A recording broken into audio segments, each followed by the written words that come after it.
네, 안녕하세요. 차트 선생입니다. 자, 오늘 두산 에너빌리티 영상 새벽에 좀 올라가는데요. 일단은 장 마감하고 1% 정도 추가 상승 중입니다. 지금 시간은 6시 20분인데 제가 좀 오늘 중요하게 말씀을 드려야 할 내용이 있어서 영상 켰으니까 절대 끄지 마시고 영상 끝까지 보셔야 됩니다. 뭐냐면 오늘 일단 여러분들 잘 아셔야 되는 게 5월 32일 뭐가 있죠? MSCI 리밸런싱이 있습니다. 그죠? 리밸런싱이 있는 날이에요. 그렇기 때문에 3시 30분 동시호가 때 엄청난 변동성이 생길 거예요. 두산도 마찬가지고요. 아니, 두산은 MSCI 상관없는데요. 자, 그런데 우리가 MSCI 관련돼서 수급의 변동성이 생길 때 항상 올라가고 있는 종목들이나 내려가고 있는 종목들에 뭐가 생겨요? 변동성이 생깁니다. 그렇기 때문에 오늘 구간에서 MSCI 수급에 따른 단기적인 조정에 대한 부분 염두를 좀 해주셔야 되는데요. 혹시나 만약에 조정이 나온다라고 했을 때는 이건 뭐다? MSCI 때문이다 라는 거 기억을 하셔야 됩니다. 그러니까 누가 또 이런저런 얘기들을 막 지어내서 막 얘기를 할 거예요. 근데 그걸 아셔야 되는 거예요. 오늘 주가 조정이 나오는 거면 만약에 이 구간, 앞선 구간의 전고 매물대에서 매물을 맞는 조정일 수 있고 또는 MSCI 편입에 따른 다른 종목들이 편입 편출에 따른 수급의 리밸런싱일 수 있다는 거 인지하시라고 영상 시작 전에 먼저 말씀드리고 시작하겠습니다. 그것보다 더 중요한 내용들 또 뒤쪽에 담아둘 거니까 지금 구간 잘 기다리셔서 대응 준비 하시면 좋을 것 같습니다. 먼저 우리가 좀 봐야 되는 게 우리가 일봉상 흐름을 좀 볼 건데요. 사실 이렇게 주가가 강력하게 올라갔다가 더 올라간 종목들이 많이 있지는 않아요. 여기서 말씀드리고 싶은 거, 두산이 못 간다? 그건 아닙니다. 근데 저는 여러분들이 정말 현명하신 분들이라고 생각을 하거든요. 현명하신 분들. 그러면 지금의 이 주가를 보고, 아, 주가가 잘 가네. 앞으로 주가 계속 올라가서 정말 많이 가겠다라고 생각을 하실 수 있지만, 그런 생각보다는 저는 현실적으로 말씀을 드릴게요.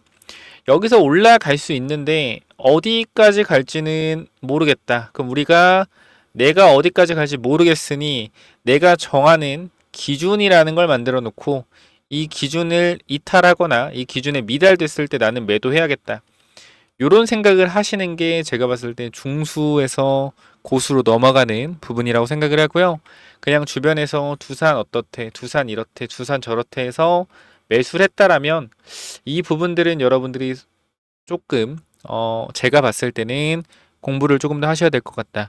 야, 나는 원전이 결과적으로 AI 데이터 센터에 대한 부분 최대 수혜자라고 생각해. 그래서 난 매수한 거고, 야, 네가 뭘 알겠냐라고 하겠지만 제가 분명히 말씀드리고 싶은 건요. 우리가 두산 17,000원, 18,000원에 모았고 그리고 2만 원 초반에도 모았어요. 근데 제가 이때 당시에 여러분께 말씀드렸던 내용들이 체코 원전 때문에 우리가 모은 게 아니에요. 뭐요? AI 데이터 센터 때문에 모은 거예요. 1년을. 근데 지금 이제 그거에 대한 부분들이 이제 반영을 받고 있는 겁니다. 그러면은 우리가 생각을 해보자고요. AI 데이터 센터의 최대 수혜주 원전인 거 우리가 몰랐어요? 다 알았어요. 알았는데 왜 매수 안 했죠? 주가가 안 올라가니까. 그럼 지금 AI 최대 수혜주 원전인 거 누구나 알고 있습니다. 주가 올라가고 있어요. 그리고 이제 사람들이 매수하기 시작했어요. 그죠? 그러면 우리가 생각을 해봅시다. AI 최대 수혜주가 두산인 건 알겠어. 두산인 건 알겠는데 자, 과연 그럼 두산이 지금 당장 매출과 영업이익이 나올 수 있느냐? 이 부분 아니라는 거죠. 왜? SMR에 대한 증설을 26년, 27년도 그리고 이번 연도까지 해서 1조 이상의 증설 자금을 들여서 증설을 시작합니다. 이 이후에 본격적인 매출이 발생될 거예요. 야, 그럼 너 지금 주가 올라가는 거 어떻게 설명할 거야? 얘기해봐. 제가 분명히 말씀드렸죠. 주가는 더 올라갈 수 있다. 근데 매출과 영업이익이 지금 당장 올라서 주가가 올라가는 게 아니에요. 여러분들이 한번 우리가 잘 생각해 봅시다. 최근에 많이 올라갔던 2차 전지, 그리고 그 전에 많이 올라갔던 바이오. 우리가 생각을 해보면 2차 전지도 막 10배, 20배씩 솔직히 잡주들도 올라갔어요. 메인 종목들도 올라갔지만 바이오 코로나 때 10배, 20배씩 잡주들도 많이 올라갔어요. 그죠? 그럼 가만히 생각해보자. 얘네들이 2차 전지로 이만큼 돈을 안 벌었는데 주가가 왜 올라갔지? 바이오 얘네 백신 한다 그러고 코로나 치료제 한다 그러고 결국 만지지 못했는데 주가가 왜 올라갔지? 생각을 해보자고요. 왜 올라갔을까요? 시장에서 수급이 몰려서 올라간 건 당연하겠죠. 그렇죠?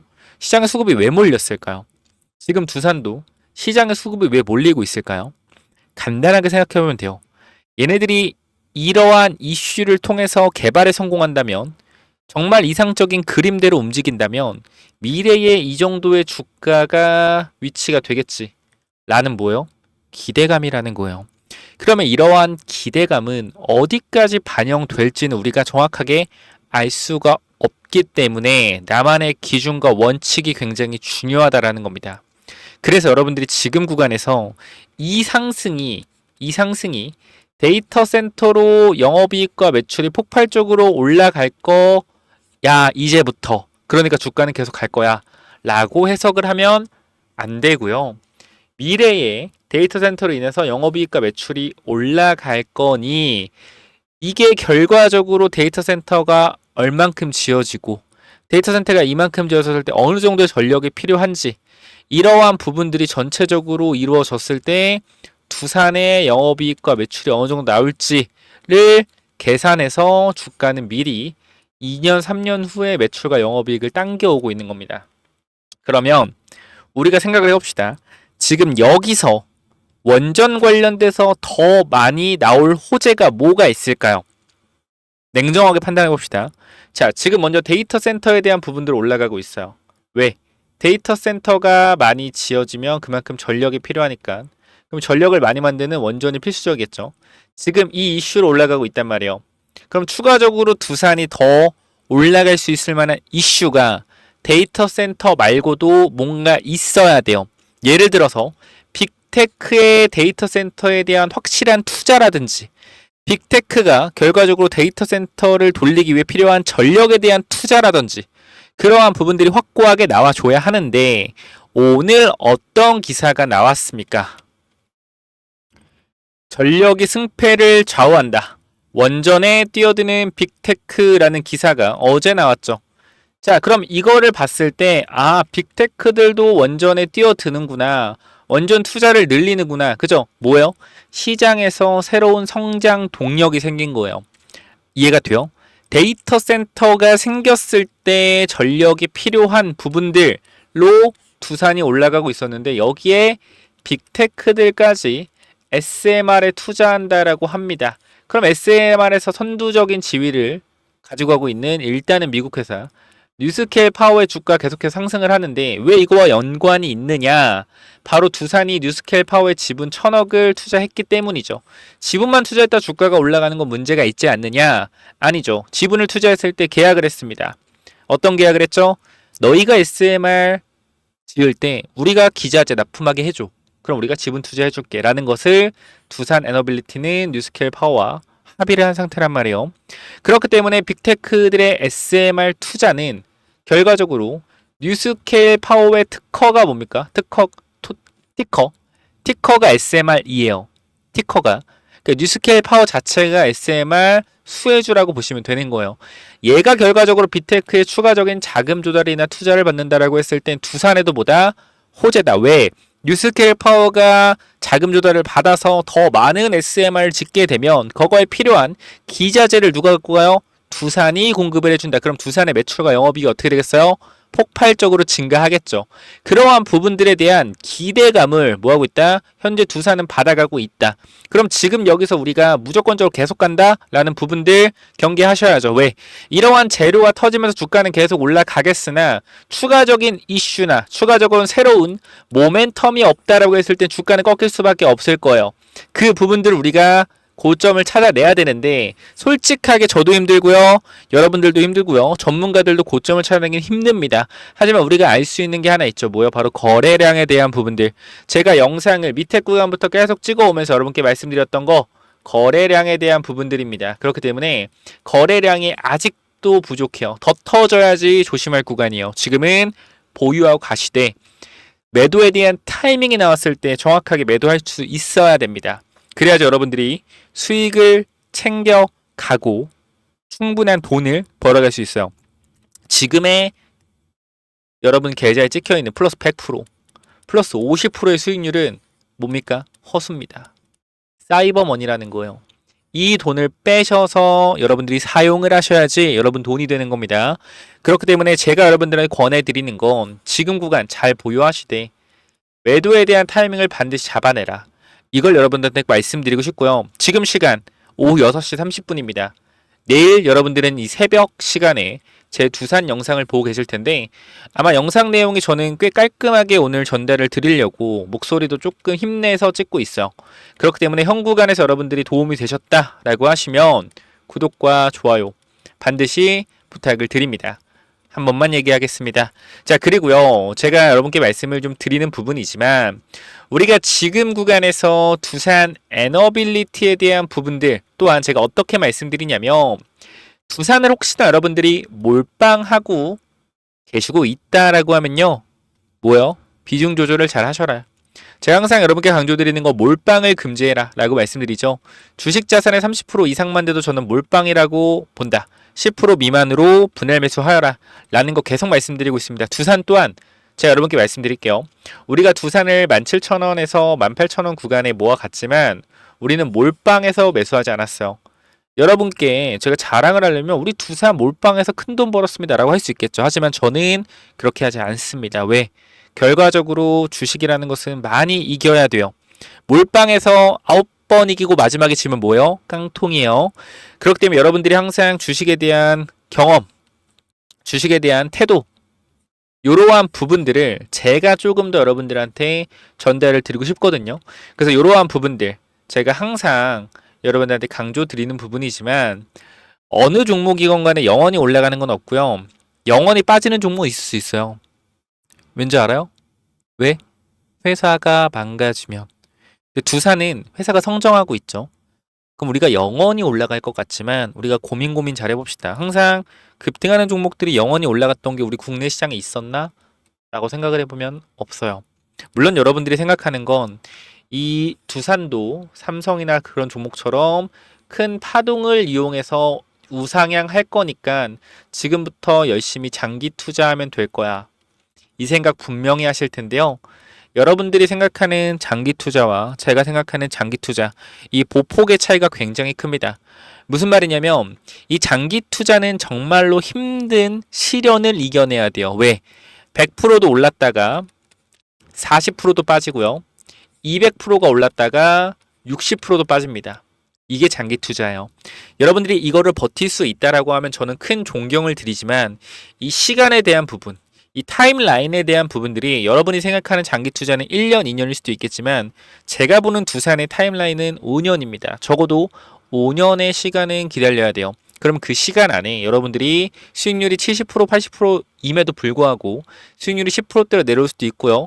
오히려 그 밑으로 내려왔다 올라갈 수도 있습니다. 그러한 부분들 여러분들이 과연 견딜 수 있을까요? 전 자신감 있게 말씀드릴 수 있어요. 힘들 거예요. 그렇기 때문에 여러분들한테 분할로 매도해야 된다라는 부분을 분명하게 강조드리고요. 이 부분들을 저와 함께 매도 타이밍 잡아가겠다라고 하시는 분들은 꼭 텔레그램방 들어오시는데요. 제가 누누이 말씀드리는 부분이지만 이 영상도 보시면 구독자가 이제 500명 정도 늘었죠. 그쵸? 영상 하나에 이 정도 늘었으면 굉장히 많이 는 거라고 저는 생각을 해요. 그만큼 여러분들이 이 주가가 5월 중순 때 3만 원대일 때도 분명히 제 영상을 보시고 들어와 계신 분도 분명히 있을 거고 바닥 구간에서 보시고 들어오신 분들도 있을 겁니다. 자, 그런 분들 모두 제가 똑같이 말씀드릴게요. 두산의 추가적인 상승 어디까지 나올지 저도 알 수 없습니다. 하지만 매도에 대한 신호가 나왔을 때 저는 과감하게 여러분들한테 지금 고점 같습니다 라고 언급을 해드릴 거고요. 대응에 대한 부분들을 준비해야 될 것이다 라고 말씀을 드릴 거예요. 그렇기 때문에 그 부분들 여러분들이 지금 생각하고 있는 어디서 팔지 더 사도 될까? 이러한 기본적인 부분들 제가 도와드릴 거니까 같이 대응하실 분들 있다라고 하면요. 위쪽에 번호 몇 번입니까? 010-9201 자, 6329 이쪽으로요. 두산이라고 반드시 두 글자 남기셔서 영상 설명창에 링크 있습니다. 링크 타고 들어오셔서요. 이쪽에 두산이라고 남기시면 제가 위쪽 번호로 제가 여러분들 입장 도와드릴 겁니다. 자, 하나만 생각하세요. 지금 구간 무조건 오른다. 무조건 저점이다. 무조건 목표가 10만원 이상이다. 무조건 20만원 이상이다. 100배 간다. 1000배 간다. 아무 의미 없어요. 여러분들 도움 1도 안 됩니다. 분명하게 말씀드릴게요. 지금은 여러분들이 냉정하게 판단하고 대응을 준비할 때입니다. 항상 무조건 간다 라는 말을 경계하시고요. 여러분들 정말 수익을 챙겨가는 방법이 무엇인지 잘 고민 한번 해보시기 바랍니다. 자, 저와 함께 매도에 대한 타이밍 나왔을 때 매도 정확하게 잡아가겠다. 혹시 매수 기회 왔을 때 기회 잡아보겠다 라고 하시는 분들은 두산이라고 남기셔서 반드시 텔레그램방 들어오셔서 같이 공부해보자 라는 거 분명히 말씀드리고요. 여러분들이 공부에 대한 부분들, 주식에 대해서 조심해야 되는 부분들, 이 심리적인 압박감, 이 변동성에 대한 흔들림, 저는 전부 그거라 생각해요. 무지. 잘 모르니까 오는 거라고 생각을 합니다. 변동성을 이해하고 변동성을 이용하고 그리고 이 심리적인 부분의 압박감을 이겨내는 방법 제가 알려드릴게요. 이 부분들 두산이라고 남기셔서 반드시 들어오시길 바랍니다. 여러분들의 투자를 응원하고요. 여러분들도 저 구독, 좋아요 남기셔서 응원해 주시고 영상을 잘 봤으면 댓글로도 여러분들의 의견이나 아니면 잘 봤다라는 댓글 달아주시면 제가 좀 힘이 될 것 같습니다. 아시겠죠? 자, 우리가 그리고 원전이라는 큰 이 전력의 흐름에서 섹터의 또 이동이 나올 수 있거든요. 이 섹터의 이동은요. 전선주로도 움직일 수가 있고요. 스마트 그리드로도 움직일 수가 있습니다. 저는 전선주가 이렇게 보입니다. 그래서 전선주 관련돼서도 제가 히든 종목 하나 준비했으니까 이 부분들까지 여러분들이 체크 한번 해보시고요. 자, 그래서 위에 번호 010-9201 자, 6329로 뭐라고 남기면 돼요? 두산이라고 남기시고 이 전선주 관련된 히든 종목은 전선, 전력 이렇게 남기시면 되는데 자, 요거 뭔지 말씀드릴게요. 그래서 이 전력 관련주는 또 뭐냐면은 자, 이 전선주 히든 종목이 뭐냐면은 자, 우리가요, 여러분들 이 지금 왜 전선주를 봐야 되는지 조금 말씀을 드리는 이유가 사실 원전주가 지금 올라가고 있잖아요. 그쵸? 원전주가 굉장히 많이 올라가고 있는데 우리가 두산 에너빌리티에 근본적으로 이 17,000원에서 18,000원에 계속적으로 투자했던 이유는 하나예요. 이 데이터 센터에 대한 AI 관련된 전력 소모. 이 부분 때문에 사실상 우리가 원전을 투자를 하는 건데 원전 투자 아이디어가 어떻게 왔냐면은 처음에 우리가 24년도 4월 즉 2, 3월쯤에 전선주가 엄청나게 급등을 했어요. 이 당시에. 근데 우리가 생각을 해봤을 때 전선주가 왜 급등을 했냐면 AI 시대에서 사실상 이 전력 관련된 부분들이 중요한데 이 노후화된 인프라 전선으로 인해서 이 전력을 만드는 발전소에서 A 지점까지 가는데 전선이 너무 노후화돼서 초고압 케이블이 아니기 때문에 여기서 전력의 70%가 손실이 발생된다라는 거예요. 근데 초고압 케이블을 이용하면 100을 보내면 30만 갔던 기존 전선에서 100을 보내면 70이 간다라는 거죠. 그래서 전력 손실을 보존하기 위해서 이 전선주가 올라갔었단 말이에요. 언제? 24년도 2, 3월에. 그래서 우리가 뭐 했어요? 4월 달부터 우리가 이 데이터 센터 수혜주로 원전을 봐야 된다 계속 말씀드렸는데 1년 동안 이 데이터 센터 관련돼서는 원전주가 안 올랐어요. 뭐만 올랐어요? 체코 원전 관련돼서만 올랐단 말이에요. 그럼 우리가 지금 구간에서 원전이 오르고 있는데 전선주 뭐 하고 있냐? 죽쓰고 있다라는 거예요. 죽쓰고 있다. 뭐 가온전선, LX 일렉트릭 다 잘 가고 있어요. 제가 여러분께 분명히 일주일 전에도 말씀을 드렸지만 정확히 한 5월 14일에 말씀드렸던 내용인데 자, 우리가 24년도 1월 전선주가 올라가면서 제가 말씀드린 논리는 전선주가 가면 결과적으로 왜 전선주가 가는가? 전력이 필요한데 노후된 인프라 때문에 전력 소모가 심하다. 그래서 뭐 해야 돼요? 그래서 원전이 가야 된다라고 말씀을 드렸고요. 그죠? 지금 5월 원전이 먼저 움직인다. 그럼 이번에 뭐가 움직여요? 전력을 만든다. 그럼 전력에 대한 손실을 보존하기 위해서 케이블들이 다시 주목을 받을 거다. 전선주 체크해야 된다라는 거예요. 말씀드리고 최근에 가온전선 어떻게 했습니까? 거의 30% 올랐죠. 자, 지금 그러면 여러분들이 지금 전선주를 보기에는 늦지 않았다라고 생각하는데요. 제가 이 전선 관련돼서 완벽한 전선주는 아니지만 전력기기 관련주 하나 좀 말씀을 드리려고 합니다. 자, 여기 보시면은 이 종목인데요. 잘 봐봐요, 여러분들. 계속해서 주가가 내려가는데 최근에 거래량 보여? 최근에 거래량? 추세를 돌려내면서 거래가 터지면서 전고점 매물 흡수했단 말이에요. 최고 거래량 보이시죠? 자, 확대한 건데 이거 보세요. 이게 확대한 거거든요. 어때요? 상한가 이후에 대량 거래로 주가에서 앞에 구간 매물을 잡아준 이후에 뭐요? 눌림목이 발생됐는데 전 고점 구간에서 지지를 받고 있다. 뭔 말입니까? 주가를 슬슬 올려보겠다라는 거죠. 그래서 이 친구, 제가 여러분들한테 이 하이젠 RLN 로봇주 말씀드렸을 때 4배 올라갔단 말이에요. 최근에 바이오 종목 드렸던 거 몇 배 올라갔어요? 2배 올라갔어요. 최근에. 그죠? 뭐요? 진원생명과학. 2주 만에 2배 올라갔습니다. 자, 지금 이 종목 실적도 어때요? 정말 많이 개선이 됐어요. 영업이익이 19억 1억에 3억에서 작년에 1100억에 영업이익 60억 달성. 영업이익도 어떻게? 꾸준하게 상승하고 있고요. 이번 분기에 또 영업이익 잘 나왔습니다. 자, 그렇기 때문에 이 전력 관련된 이 회사까지 제가 히든 종목 넣어놨으니까 요 부분들도 여러분들이 꼭 받아가셔서 이 원전 다음에 올라갈 이 전선 섹터에서도 전력기기 관련주 반드시 받아가시기 바라고요. 요 부분 마찬가지 위에 번호 010-9201-6329 이쪽으로 전력이라고 2글자 남겨주시면 여러분들 당연히 무료로 보내드릴 거니까 이 전선주까지 꼭 받아가시기 바랍니다. 뭐라고요? 위에 번호 010-9201-6329로 전력이라고 남기시면 돼요. 이거 받아가시고요. 자, 여기까지 하고 마무리하겠습니다. 감사합니다.